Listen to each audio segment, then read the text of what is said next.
Canada ने आरोप लगाया है कि भारतीय सरकारी एजेंट गंभीर आपराधिक गतिविधियों में शामिल है। इसे भारत ने सिरे से खारिज कर दिया है। जी हां, कनाडा और इंडिया के बीच में नया विवाद शुरू हो गया है। ताजा विवाद कैसे शुरू हुआ, आइए इस वीडियो में जानते हैं। सोमवार को भारत के विदेश मंत्रालय ने कहा कि उसे कनाडा से कूटनीतिक संदेश मिला। इसमें कहा गया कि कनाडा भारतीय राजनयिकों को एक जांच के तहत संदेहास्पद व्यक्ति के रूप में देख रहा है। भारत कनाडा के संबंध पिछले साल तब बिगड़ गए जब कनाडाई सरकार ने ये दावा किया कि वो भारतीय एजेंटों और खालिस्तानी नेता हरदीप सिंह निज्जर की हत्या के बीच संबंध की जांच कर रही है। नई दिल्ली ने निज्जर की हत्या में शामिल होने के आरोपों को बार बार नकारा और सोमवार को भी कहा कि वो कनाडा के इन बेतुके आरोपों को सख्ती से खारिज कर सकता है। साथ ही भारत ने कनाडा से अपने राजनयिकों को वापस बुलाने का फैसला किया। इसके कुछ ही घंटे बाद कनाडा की सरकार ने दावा किया कि उसने सबूत पाया। भारतीय एजेंट कनाडा में सार्वजनिक सुरक्षा के लिए खतरा पैदा कर रहे हैं। इसके साथ ही कनाडा ने 6 भारतीय राजनयिकों को निष्कासित कर दिया है। सितंबर 2023 में कनाडाई प्रधानमंत्री जस्टिन ट्रूडो ने सार्वजनिक रूप से कहा कि कनाडाई अधिकारियों को विश्वसनीय सूत्रों से जानकारी मिल रही है कि भारतीय एजेंट निज्जर की हत्या में शामिल हो सकते हैं। 18 जून 2023 को हरदीप सिंह निज्जर की हत्या ब्रिटिश कोलंबिया के सरे में एक सिख मंदिर के बाहर कर दी गई थी। वो खालिस्तान आंदोलन के प्रमुख समर्थक थे।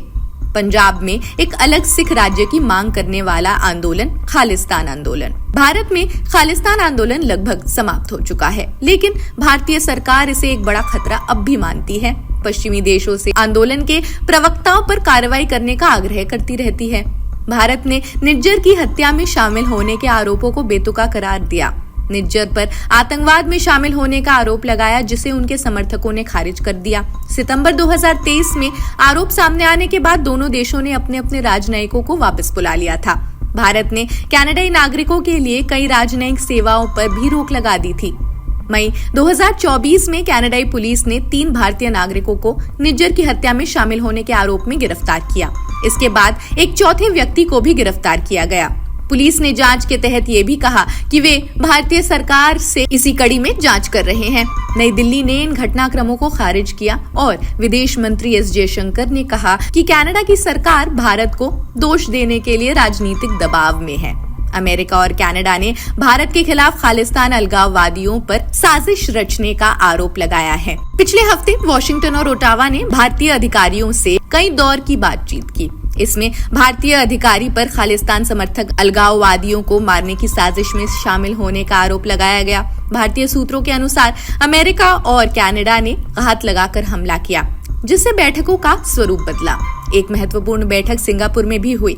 इसमें कनाडा की राष्ट्रीय सुरक्षा सलाहकार नथाली ड्रूडन, उप विदेश मंत्री डेविड मॉरिसन और शीर्ष RCMP अधिकारी ने भारत के राष्ट्रीय सुरक्षा सलाहकार अजीत डोभाल से अपनी चिंताओं को साझा भी किया।